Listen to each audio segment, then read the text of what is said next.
If you're advertising on Facebook and you want to know more about detailed targeting and the concept behind it, keep watching this video.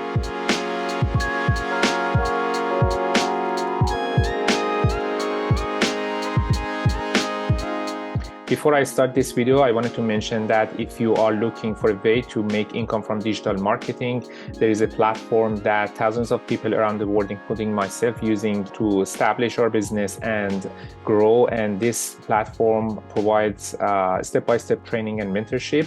And I encourage you to sign up for a complimentary webinar using the link below this video. Without further ado, let's get started.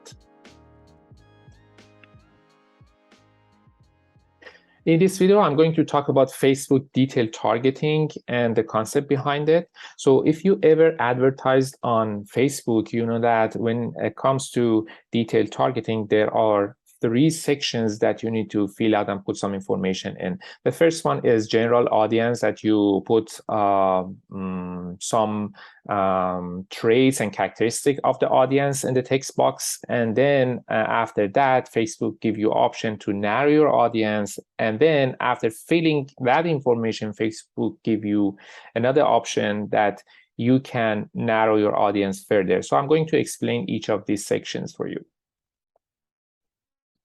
So based on Meta, the parent company of Facebook, the detailed targeting is based on the ads that people like, the pages they engage with, or the activities people engage in across all Meta platforms, including Instagram.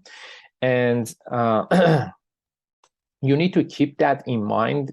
These group of people or these interests are not mutually inclusive.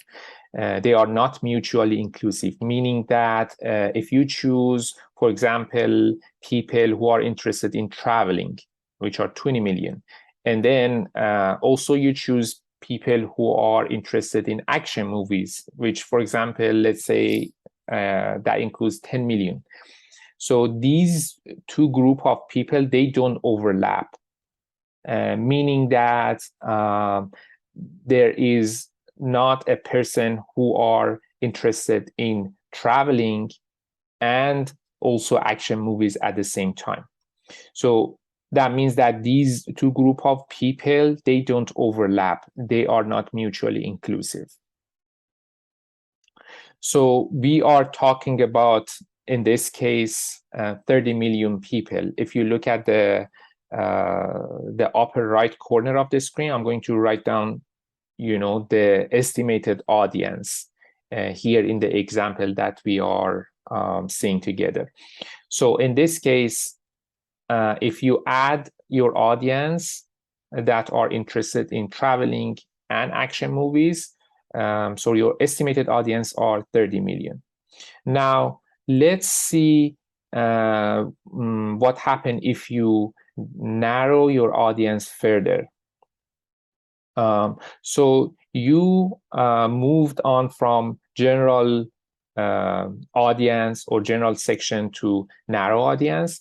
So in narrow audience section, when you add another interest, for example, you are also interested to include people who are interested in cooking, which are 4 million. So that group of people, they intersect with the other 2 groups of people that you selected previously, meaning that they are mutually inclusive. So we are not talking about adding 4 million to the previous audience. We are actually looking at the intersection between the new group of people that we added, which are those people who are interested in cooking, and the 2 previous group of people that we had in the general section. We are narrowing our audience. So, for example, let's say there are, out of these 4 million people who are interested in cooking, there are 1.5 million that also like traveling. And then let's say in this example, there are 500,000 people who are interested in action movies and cooking.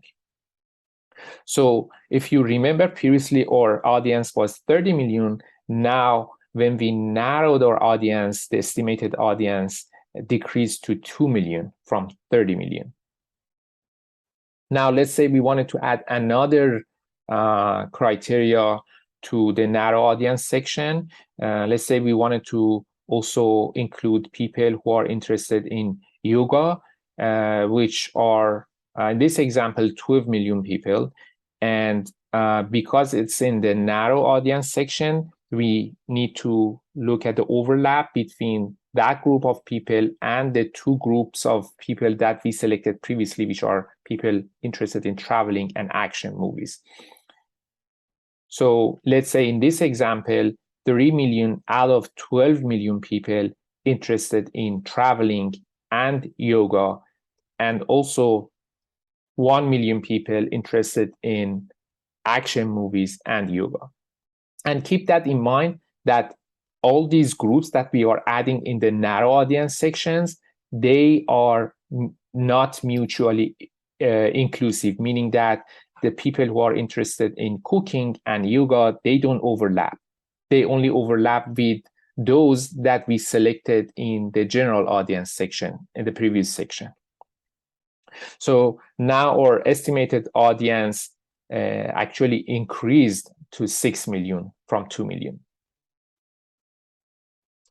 Now, we are now moving to the next sections, which is the narrow further sections, meaning that, for example, we wanted to add another group of people to narrow our audience further, meaning that this new group of people, we need to look at the overlap of this new group with the previously selected groups. So let's say we're interested to, out of all of this, choose those people who are interested in books, which by itself is 10 million, but we're not going to add 10 million to our estimated audience. We're going to look at the overlap between this new group, the group who are interested in books, with the previous groups, which are these shaded areas. Let's say those people who are interested in books and yoga and traveling are only 1 million, which is shown in the shaded area on the upper left corner of the book circle. So our audience now is the population that are in the new shaded area, which is around 2.5 million. This is because we narrowed our audience further. So that is all for this video. I hope you enjoyed this video and learned something from it. And if you haven't already, please subscribe to my channel and hit the notification bell for future videos. See you in the next video.